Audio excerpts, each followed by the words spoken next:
You called Secretary of State Clinton an enemy of Iran. Do you consider President Obama an enemy of Iran as well? من بین آقای اوباما و خانم کلینتون فرق قائلم. I consider that there is a difference between Mr. Obama and Mrs. Clinton, but I'd like to ask, is Mrs. Clinton a friend of Iran in your opinion, as an American? In your mind, do you think she's a friend of ours? I believe that Secretary of State Clinton is a friend of the Iranian people. I believe she is opposed to some actions of the Iranian government, specifically the development of nuclear enrichment, which could lead to a weapons program in the future. Very well. We are friends of the American people. But if the United States stores several thousand nuclear bombs, threatens others, interferes in other countries' affairs, I would say these are actions that we're opposed to. Does that turn us into an enemy of the American people, or the enemy of the wrong policies adopted by some authorities? Is Mrs. Clinton a friend of the Iranian people? I represent the Iranian people. How are President Obama and Secretary of State Clinton different? Mrs. Clinton is interested in speedily moving relations with Iran to the point of a clash. Based on the information we possess, Mr. Obama does not have such an opinion. But there's a lot of pressure going around. I spoke with President Obama in Prague 3 weeks ago now.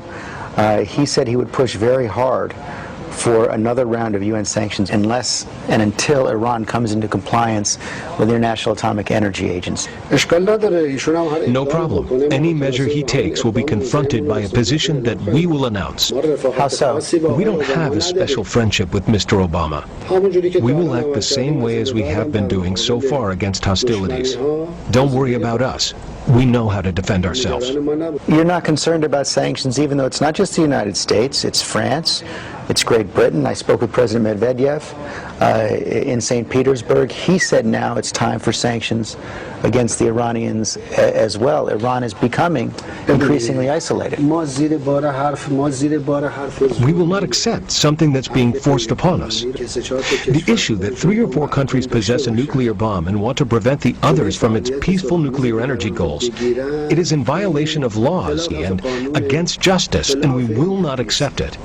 Therefore, let's put it aside. This is not something that by threatening Iran or putting pressure on Iran will force Iran to change its positions. This is not something that will work. Its time has passed.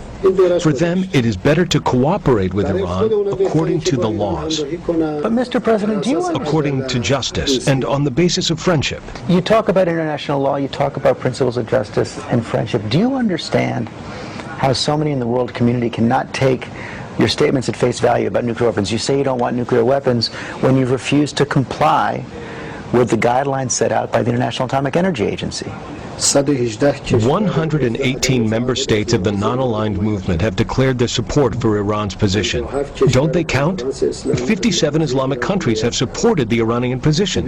Look, Mr. Stephanopoulos, this outlook is wrong. This opinion that some American authorities have are the root cause of the world's problems. That someone who possesses nuclear bombs tells others not to use it for peaceful means. It's clear from listening to you that you're not concerned about another round of sanctions. But it's also been pretty clear to most observers that if Iran continues on this path, that the state of Israel will take matters into its own hands and take out Iran's nuclear program through military means. Iran will definitely continue its path. You should not even doubt that we will continue our path. But aren't you playing with fire? The potential of an Israeli military strike? Do they want to attack us? They're not a factor in our defense doctrine. We don't even count them.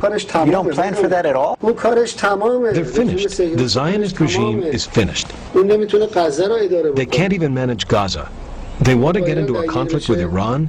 Everybody knows about this, and I'm surprised that you as a professional journalist don't know. All world politicians know about it. So you're not... The Zionist regime can't manage Gaza. Do they want to get into a conflict with Iran? One final question. There's a new documentary out that says that Osama bin Laden is living in Tehran. Is Osama bin Laden in Tehran? Your question is laughable. Why?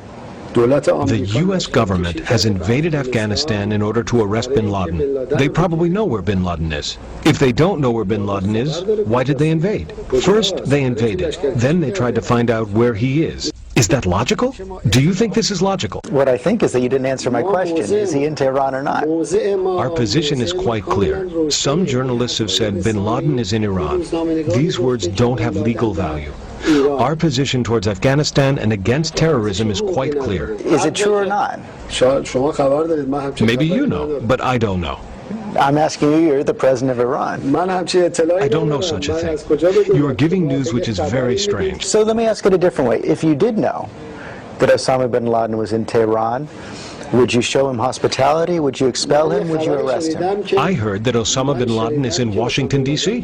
No, you didn't. Yes, I did. He's there because he was a previous partner of Mr. Bush. They were colleagues, in fact, in the old days. You know that. They worked together. Mr. bin Laden never cooperated with Iran, but he cooperated with Mr. Bush. I'll ask one more time and then I'll let you go. If you knew that Osama bin Laden was in Tehran, which you say you don't, if you knew, would you expel him?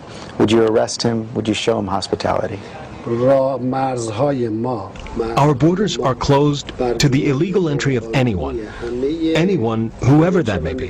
Whether it's the 3 American mountaineers, Mr. bin Laden, or anyone else, the borders are closed. Our position is clear. But you deny categorically that he's in Tehran today. He is not. Osama bin Laden is not in Tehran today? Rest assured that he's in Washington. I think there's a high chance he's there.